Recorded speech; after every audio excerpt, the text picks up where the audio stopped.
There aren't uprisings all over the country, and maybe there will be. People need to start taking to the streets. This is a dictator. Enemies of the state. Show me where it says that protests are supposed to be polite and peaceful. Hey, welcome everybody to another episode of the Rebel Alliance podcast. And I'm just trying to get some things squared away here before we get started today. And as always, my name is Aaron. I will be your host for today's episode. Not quite sure how long this is going to go. Got a few things to talk about here.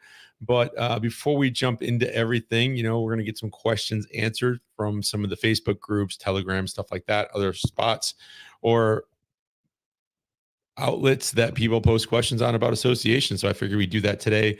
Keep it kind of short because I am running behind. Had some consultation calls this morning, late afternoon, so they kind of ran over. But that being said, let's take care of all the housekeeping before we get started. So as always, nothing you hear on this channel will ever constitute tax or legal advice.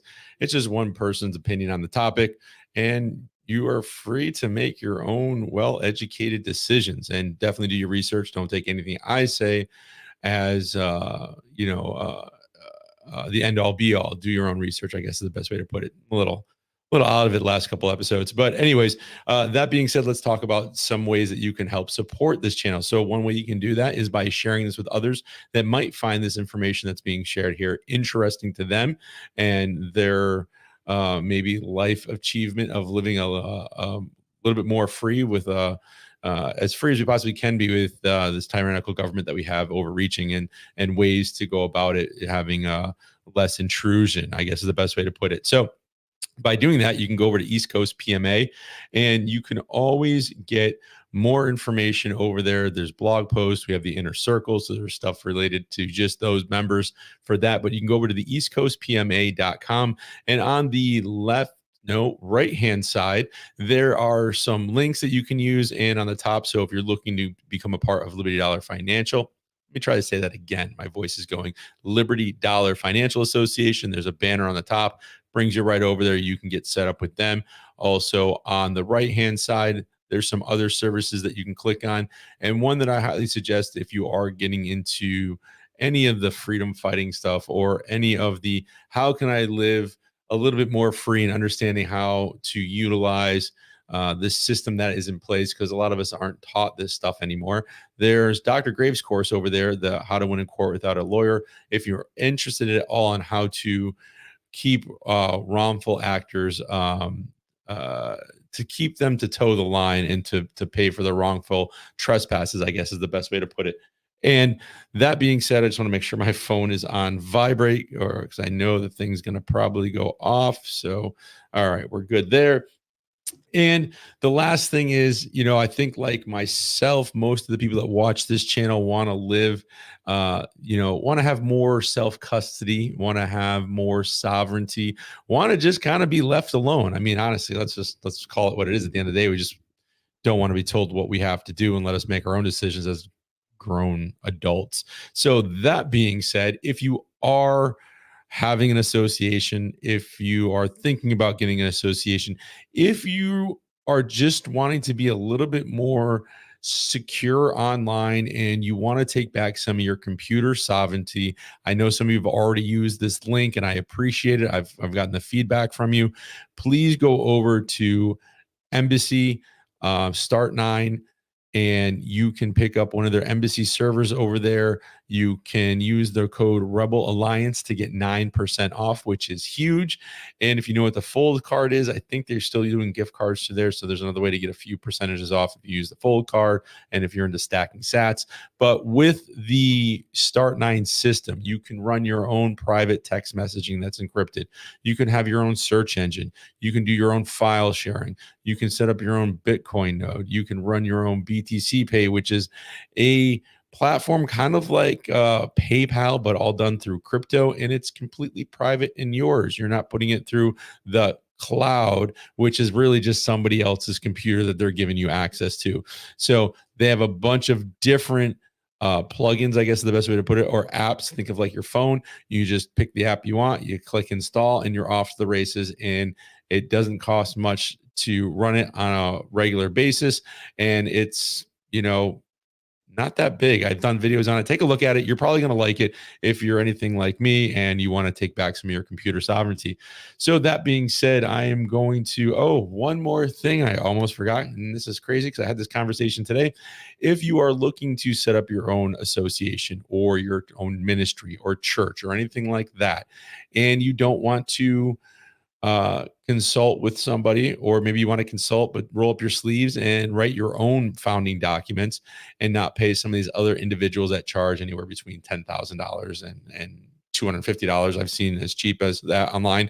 God only knows what you get, but I've seen a lot of these documents. Ours are definitely by far the best. We spent lots of time putting these together, so you can go over to either East Coast PMA or even the PMA manifesto if you ever jumped on any of those free monthly calls, and you can get the documents there. They're downloadable. They're completely editable. Editable. No, not editable. Man, it's going to be one of those episodes today, so just bear with me, folks. You can edit the documents. They are all color coded, so based on what you're looking to do, there's going to be instructions and directions in there. So it'll tell you this can be changed to this should be changed to that, statements of faith and everything like that. And there'll be some examples in there. We spent a lot of time putting these together. Well worth the money, especially if you want to be kind of like myself, where you're hands-on, you want to do it yourself. This is a way to do that. So that being said, let's get into today's topic. As always, please share, like, subscribe, and all that good stuff. And as always, Defrozen Dog, thank you for being on. And let me know if you have any questions today, man or woman. I'm not quite sure. Frozen Dog, it could be either or, but you're from Missouri, and thank you for showing up as always and spending your time with us. And let me know if you have any questions, and hopefully we have a few more pop on here. I know we are on Rumble today and in the Facebook group, so I should probably pull that up in a second. But first question I have before I even get to the question, so this has come up in a couple conversations, this Financial Crime Enforcement Network through the U.S. Treasury.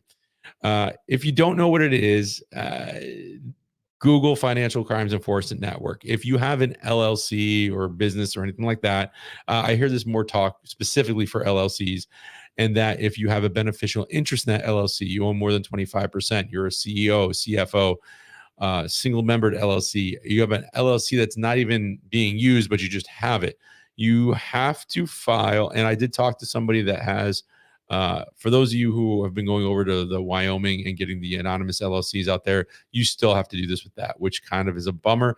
But basically, this is supposedly to help stop money laundering to different agencies in different countries. But if you look at some of the exemptions, it doesn't help the small guy. It only helps the bigger corporations, which are the ones that are probably doing the money laundering in the first place. I mean, heck, just look at what's in the White House. So that being said, personally, I see some people are really upset about this. I personally don't care. I guess that's the best way to put it. One, because when you register or when you file for an LLC, whether it's in your state, in Delaware, wherever, even in Wyoming, even though it's private, it's anonymous. It's a lot harder to find out who it is because you have the registered agent and some other things there and the way they do their privacy laws. So I guess, for example, here in Connecticut, for my real estate side of the house, I have an LLC set up that, I do all my real estate through, take my tax deductions and all that stuff. Now, when I filed that and formed it here in Connecticut, that all went to the state secretary's website and got filed somewhere, and you can type in my name or my business name, and it tells you who the members are and who owns what, and all the information is there. That's exactly what you're putting on here. It's redundancy to the 10th degree. And I'm not really quite sure why they're doing it, other than probably some form of control or to say, hey, you didn't comply with this or with that. So for the most part, I had a few conversations today. Some of the people knew about it and they have already filed. Just because the fees are ridiculous if you don't by the end of the year. So if you have an LLC before 2024, you have to the end of the year to fill out this one form, and you can get the Financial Crimes Enforcement Network. It's not an ID. It's like a username and password. And then you put in your information once and you can say, I have this LLC and that LLC, and it just puts it out there for money laundering, right? Because that's what we're worried about all of a sudden, even though it's happening at a ridiculous amount with everything that's going on again in our so-called People's White House. So before I really get banned today by putting that out there, if you have now, let's say the first of the year you started an LLC, lawn care, whatever, you have only 90 days to fill this out. And then if you don't, the fees start coming in on top of each one. And then, like I heard one individual talking about this saying, like anything else, you can go as long as you can without getting caught. And then eventually you get caught. And then you might get slapped with a ton of fines for every day. Cause it's not just monthly, it's every day you don't do this, you get fined. And I think it's like $500 a day. I don't have it off the top of my head, but again, if you do have an LLC and this pertains to you, go over and check out the Financial Crimes Enforcement Network. It is kind of not being talked about. I don't know why it should be, and I think this is why we're starting to see another uptake into the unincorporated business trusts and associations and that sort of thing, because again, that's more private than having all your information out there. Now, that being said, let's get into today's question. So this one comes from an Ashley from the PMA Manifesto, and she had asked basically the intimate versus exclusive. Is exclusive simply you are the single service provider in association? And I know some of the other individuals over at the PMA Manifesto answered this, but I wanted to give my 2 cents on it. No, it doesn't have to do with the single service provider. What it means is having an intimate versus exclusive. They're kind of used interchangeably. So intimate is the type of association you have. I guess they're not used interchangeably. It's more of 2 different aspects of the same horse. I guess that's the best way to put it. That's terrible, Aaron. But anyways, intimate is the type of association you have. You have an intimate association. It's smaller in number. It's not what is considered an expressive association where, all right, I'll pull that question up in a second, or that statement up in a second. Thank you. So having the intimate association, you have fewer members. You're not in the thousands like Amos Miller is with his. The state really, or local government, whatever you want to call it, has no interest in what you're doing. And the analogy I use all the time is Thanksgiving dinner. If I'm cooking Thanksgiving dinner for 800 friends of mine, nobody's going to come and say, hey, what are you doing? Well, maybe in this town, it's a smaller town, but for the most part, they're not going to say. Now, if I had 2,000 people at an event or over my house, and I was serving all these people turkey and food and everything else and beer, the town ordinance might get involved. The health director might be like, hey, how are these being cooked? Are the sanitary stuff being met? Because now I have a larger number of people. I have a greater chance of causing harm to the local society, I guess is the best way to put it, because I'm lost for words right now. But that's what an expressive association is. An intimate association is a few hundred people getting together for a common goal, and the government really doesn't care, or the local government doesn't care what you're doing, because it's intimate. It's like sitting around your dinner table on Sunday afternoon with 20 of your friends having dinner, right? There's that intimacy. So that's really not talked about in a lot of other places when it comes to associations. They just kind of say, oh, association, you can do whatever you want, and don't listen to any cease and desist or anything you get. So now exclusive or exclusivity comes into your requirements for membership. So we've seen stuff with the Boy Scouts of America, so maybe you have a association that wants to build a more sustainable lifestyle, more homesteading, that sort of thing, more natural, homeopathic, whatever it is. And then you have somebody that comes in and says, well, I've, been, gotten so many shots, and I wear a face mask, and, this and that, and they just don't fit. That's really not a good example. I'm sorry. I'm running on like 2.5 hours of sleep today because there was school delays and stuff. But so I guess the best example is the Boy Scouts of America that I can just think of off the top of my head. So it had to do with,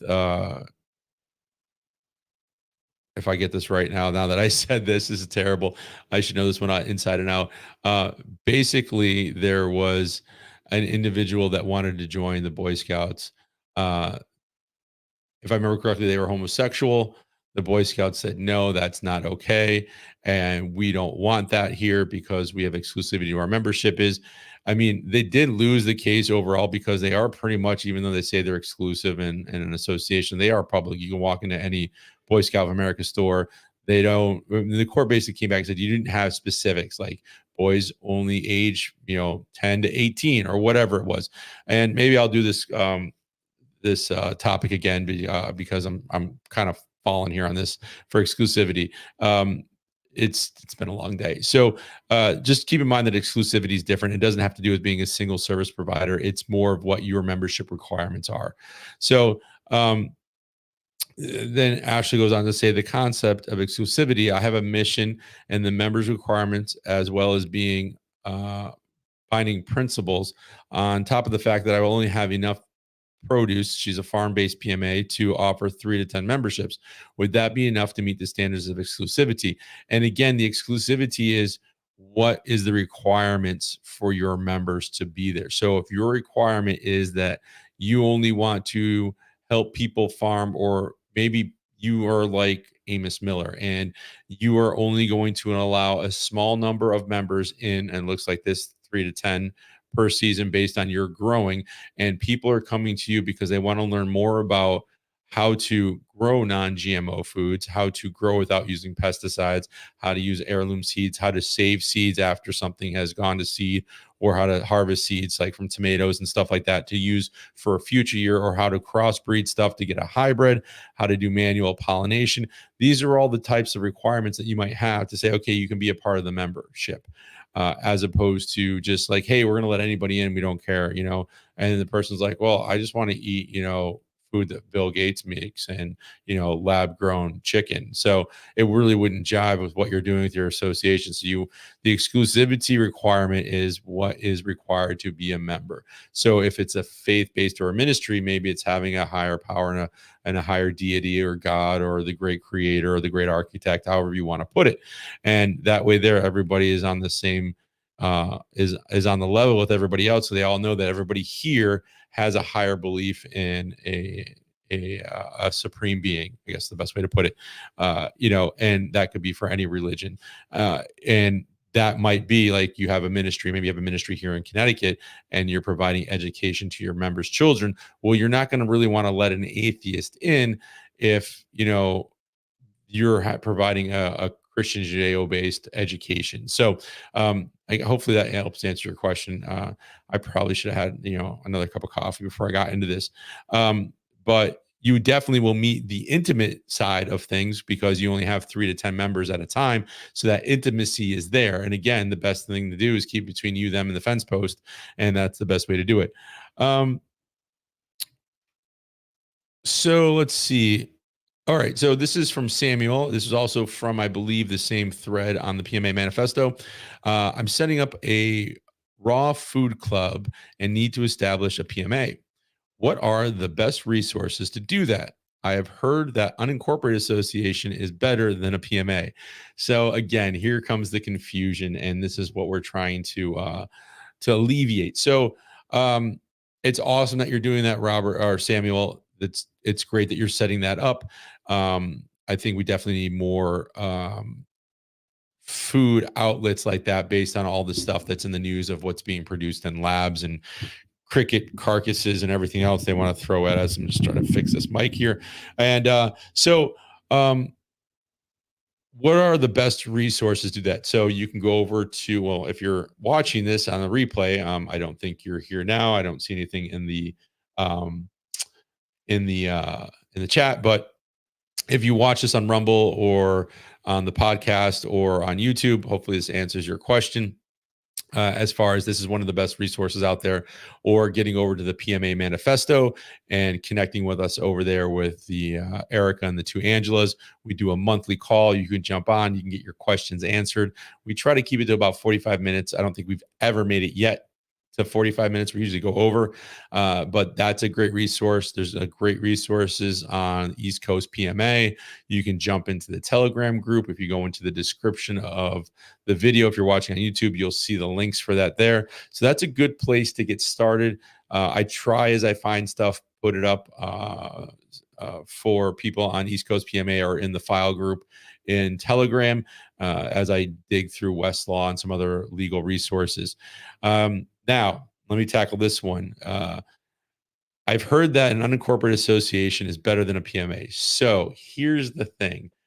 PMA is kind of the sexy term that is thrown around online that everybody knows. And that's the only reason why I still use it in my titling and stuff like that, because that's what people are searching for. And unfortunately, it gets passed around a lot in some of these um, questionable freedom groups or these fringe groups on law ideas and what a citizen is and stuff like that.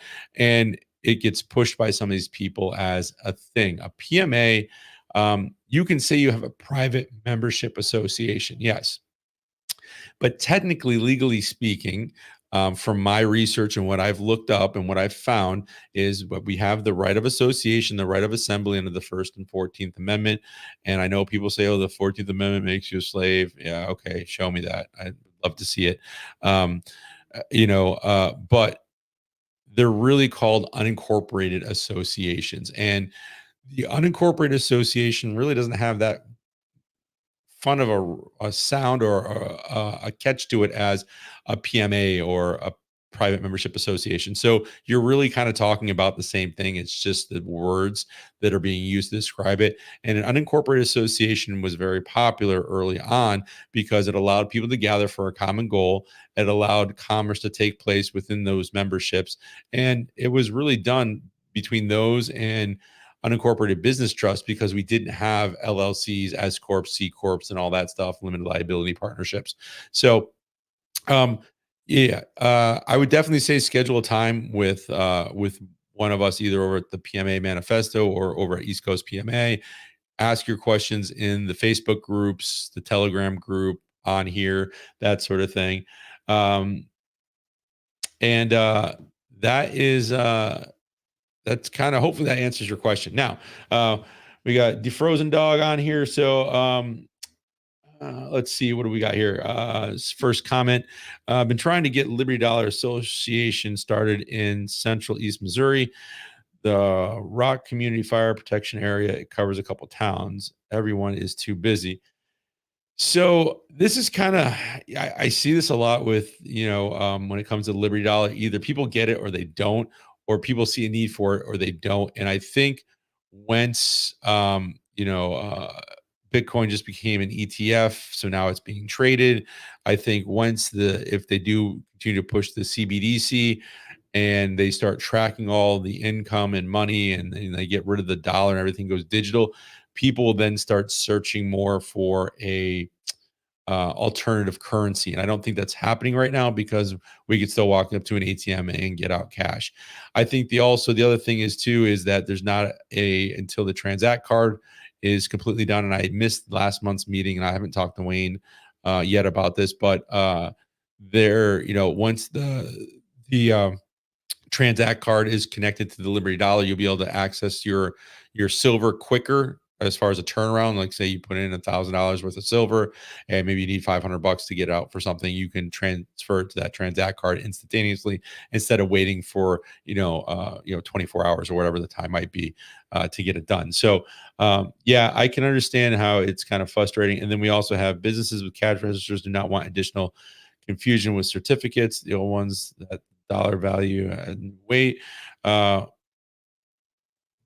Again, it's one of those things where people are creatures of habit. If they're really comfortable in how their store works, they're not going to change. Where you will find on average places that will accept the Liberty Dollar or at least be open to a conversation. And this is where you might want to put them in contact with Wayne directly and say, hey, this is how it's going to help your business beat inflation, not add to the national debt by using this alternative currency and then setting it up, helping them get it set up.